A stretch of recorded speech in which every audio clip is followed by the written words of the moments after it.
Well, hello, everybody. This is Dennis and Andy, and we are here with your movie review in a few. This week's movie was or is The Pope's Exorcist. I know, kind of Russell looking forward Crowe. to seeing this movie. It was, the previews have to be able to catch you, and it looked different enough. I am a fan of the Exorcist movies. I've enjoyed, I like the genre in general, and I was just hoping this one was going to live up to expectations, especially seeing Russell Crowe in a horror movie. Just not what I was expecting. No, not at all. And, one of the other things not expecting. Okay, so one, the movie's an hour 43. It's pretty tight. Spoiler-free review here. But some of the soundtrack choices, this takes place in 1987. Some of the soundtrack choices, when you first hear it, you're like, that's odd for a movie like this. But then, it makes sense. It's basically what, it centers around a mom, her two kids. They basically inherit this abbey in Spain from her deceased husband who passed away a year previously. So you hear this 80s music, you're like, that seems odd, but then you realize it's through headphones, the kids are listening, so you're like, okay, makes more sense. Russell Crowe, like Dennis said, in a horror movie, just, man, he's just phenomenal. He actually, for a horror movie, added a bit, and this goes to the writing, of course, it's not like he wrote this, but the dialogue he has, a little bit of humor in some of the scenes, which I thought was a nice play with everything else, with the dark moments and stuff, because there are dark moments in this movie. Yeah, the movie is actually inspired by the actual files and the books that Father Gabriele Amorth had written in real life until his passing in, I think, 2016. He's the chief exorcist of the Vatican, and we follow Father Amorth as he investigates a young boy's terrifying possession as he ends up uncovering a centuries-old conspiracy that the Vatican has desperately been trying to keep hidden. And Russell Crowe stole this movie in my mind. He brings longevity. He was funny. He had a sense of humor, and he uses that as a deflection in real life.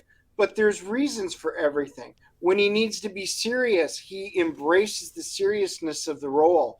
When he needs to be funny, he does. He fills every moment and gives it 100%, and you could tell. And across the board, I enjoyed everybody that was in it. The boy, Peter DeSouza, I think it's Fehoni. He is the boy that's possessed. He looked kind of creepy in the beginning, but he is scary. He is creepy as hell, just in the way he usually looks. Now, I'm sure, on a red carpet, you wouldn't think that, but in the movie, very creepy. And then later on, when he's full blown possessed, they do makeup stuff to his face, and just extremely, extremely creepy. The boy gets possessed, and the whole deal is Satan wants to basically possess Russell Crowe's character, because if he does that, then he can basically, obviously take control of the priest's body and really wreak havoc and stuff. So that is what they really have to stop. It was a pretty riveting story. I thought it moved along very nicely. It was a really tight cast, because really it just focused on Russell Crowe, the priest in Spain that calls Russell Crowe's character from Father Italy to come Gabriele, over. he did a nice job. He's a young father with no experience, not into exorcisms, and he had to pick stuff up along the way. I thought he did a very good job. When he needed to be scared, he was scared. When things came out about his past, he realized it. He blew up with anger. I thought he did a nice job.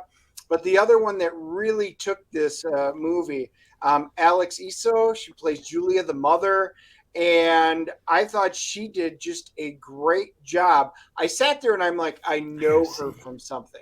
And it was killing me because it's one of those faces, and I'm like, I can't think of what it was. And then it was Dr. Sleep afterwards. I'm like, that's what it's from. She played Duvall's character, Wendy, in that one. So she was great. And then we get to meet Franco. Nero plays the Pope. In this case, they don't say which one, but it would be, and because it takes place in 1987, Pope John Paul II. He's fantastic in everything. Django and Django Unchained, Force 10 from Navarone. I mean, just love that guy. He's great. So, Yeah, I'm looking because I recognize obviously the main actress too. Now I didn't see Doctor Sleep, but I'm just looking to see some of her other credits, and I don't think I've seen any of these movies. But she was fantastic. The the woman that girl played that the mother. played Amy, the other daughter, she's the middle. She's the rebellious daughter. She does a Oh nice yeah, job for what she's in it. I wasn't too familiar with her. She was in the Miss Marvel show, and I gave up on that show, so I didn't really know her from that. And but she did a nice job. Actually, the bishops, the cardinals, they all played their bits in here, and I thought the acting was great. I have already heard a couple of people who had seen it going, "Oh, this movie's full of tropes, and there's nothing fresh." Well, I have a little bit of a different take on it because this is based off of the writings of him in right. real life. So, Gabriel Amorth, he wrote down what he experienced. So when you see the head turning, like in the preview and stuff like that, and you see going down on all fours and jumping up, yeah, those are kind of tropes, but those are all based on the writings and things like that they've seen. So I'm like, you're not going to just take the writings and discard everything from them. And I don't have a point. There's one really cool scene that was different that I've not seen in anything. He's got a cool medallion, which you saw in the trailer, and he's trying to get them to, look and follow the eyes. Well, they do something really cool and unique in this. And Yeah. I was like, oh, that's different, and it's cool, and it makes really good sense. All in all, it was a tight movie. I really wish I would have liked a little more on the family's background and a little bit more tie-in. And I think maybe they left a little bit on the cutting floor. But all in all, it was a thoroughly fun movie. Enjoyable. It's not one where you're going to get jump scares. It's not one that's full of blood throughout the whole thing, unlike some of the other movies we've reviewed recently. But this one, in its genre, does a nice job, in my mind, of filling the story, filling your time, and making it enjoyable. And the only, I think the one area or the only area we disagree is, you mentioned last night too about a little more backstory on the mom and the two kids, the family. And I just don't think it was necessary because it's not a story about them. They're in the movie, but it just so happens that the kid gets possessed because, of some events that happen at the Abbey in Spain that they inherited, that when they get there is under renovation. There's a construction crew and stuff. And it is almost tropey in a way where, oh, the two kids are exploring the place because this place is huge. And then, without spoilers, something happens and right then you're like, uh-oh, I bet that kid's going to be possessed. Yeah, So, but they do mention in it, they do go back to his previous experience, what had right. happened, years ago. But we needed to find out because this Abbey is key to the central point. How did this focal point get into the family? How did it go through it, especially when you find out its ties later on? None of that is explained. We needed No, but I don't something think it later. took away. I don't know. We'll have to see what you guys think You if you guys see it leave and your let us comments know. down below after you see it and let us know your thoughts. Yeah, let us know definitely your thoughts in the comments because I don't know, I disagree on that. But I will say there was one point during the movie where I was going to lean over to Dennis and jokingly say, because the movie kind of has everything and it's R rated. So I was going to lean over to him at one point during the movie and go, man, all this movie needs now is a nice booby shot and we got it all. And then lo and behold, there's a booby shot. There's a couple of them in the movie. And I was like, score! We got it all. So, guys, it has something for everybody. Well, not really the ladies, but let's be It is real. rated R, and I mean, and it is the reason to me it was rated R wasn't the blood or the little bit of nudity you got. It was the vile things that came out of Henry's, the boy's Oh, mouth. yeah. Oh, Was totally. I mean, I was expecting them to water it down like they did in the Exorcist stuff. Oh yeah, no. This is as deep and hardcore as you can get. Yeah. The demon is trying to evoke stuff, and the stuff that comes out, you're just like, wow. I really enjoyed the fact that there was no filter on it, and you actually felt probably what that demon would say. So I'm giving it a thumbs up on authenticity on that. Oh yeah, definitely. If you literally took it down to the PG-13 one F-bomb only, it would have been a PG-13 movie. You know, if they took out every F-bomb except for one, even with the brief nudity, the violence wasn't even anything to make it rated R. It definitely would have been PG-13. So what are you giving this bad boy for your CGC rating, where we rate movies from 0.5 all the way up to 10.0, just like CGC rates comic books? What's your CGC rating, Mr. Turner? I am giving it an 8.0. I thought it was Wow. incredibly fun. I said the humor when it was on there was great. It was at the right moments to break tension.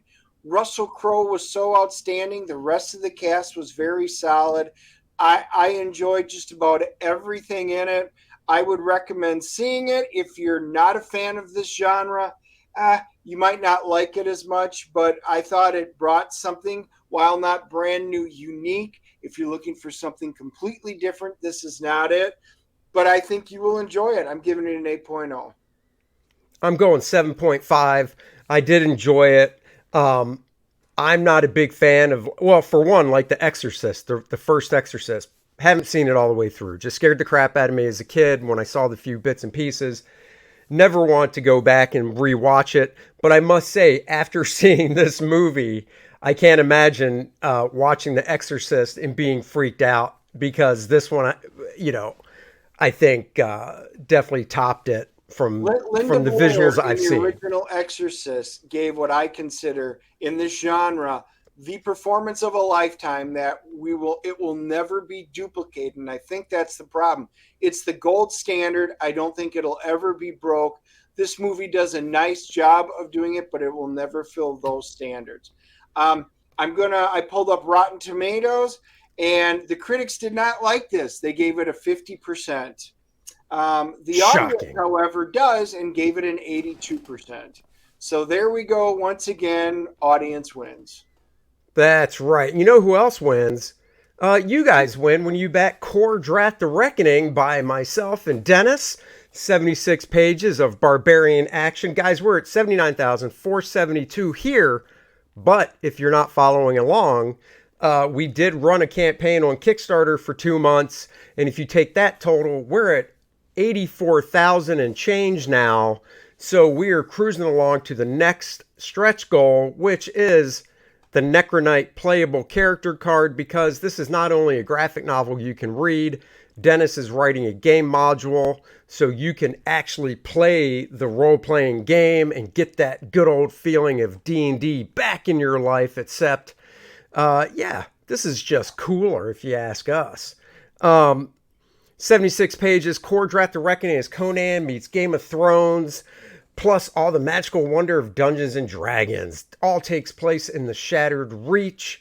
Kor-Drath's tribe is slaughtered by a legion of the undead. Why did they do this? Who set these savage undead rival tribe members upon Kor-Drath's tribe? Well, you're going to have to read the book and find out. We've got 5 different covers to choose from. Bud Root did a beautiful cover. You can, of course, read the first 8 pages here. Look at that. I am putting a ton of work into this stuff, into the battle scenes, to really get you into the action. So much good stuff. You can click on the link that says read 8 pages or down below in the description and go to Kor-Drath.com to read the first 11 pages of the book. There's a few pages, or there's one page, I should say, that is a little not safe for work. This is a barbarian book after all, and you can see that on Kor-Drath.com. Here are some of the covers that you can choose from. There is an oversized artist edition, which is a hardcover book that features all of my black and white art scanned in full color. Even though it's black and white, because it's scanned in full color at a high resolution, it's like looking at and holding their originals in your hand. So that is also offered for people that really love looking at artwork and soaking it in. And there you go. This is the game module, 8.5 by 11, Mayhem in the Miramidor Mountains. What's it about, Dennis? It is basically a prequel, of the comic book. So you're going to get story that expands in the entire world. Some great and interesting things are happening up in the mountains, and it's up to your party to try and figure out what's going on and figure out who are you guys going to choose to help. Oh, yeah. We've got our parody ad. I love the ads of the Marvel superheroes hawking the Twinkies and stuff. So we did one, but not Twinkies. This is Kor-Drath. They're hawking Axe Me Mead. Little beer from that time period is what they're talking about. Of course, you've got the Kor-Drath main t-shirt featuring my artwork you can get. And of course, I got to say, as much as I like my shirt, I got to say the Bud Root shirt featuring the art that Bud Root did for the variant cover of Lilith in all its color glory is another fantastic shirt. We highly recommend both beautiful shirts that you'll be proud to wear. And of course, get yourself a beanie as well for when your head gets a little chilly at night. Guys, go check it out. The links are in the description below. 4 playable character cards featuring Kor-Drath, Adriana, Lilith, the Necronite when we hit 90,000, and the Shattered Reach map is what everybody's going to be getting. So lots of stuff for your buck, not just the book. Go check it out. You won't regret it. And we'll be back next week. Until then, everybody, have a great day, have a great weekend, and hang 'em high. I don't know why I said that. I just wanted to. Bye-bye, everyone.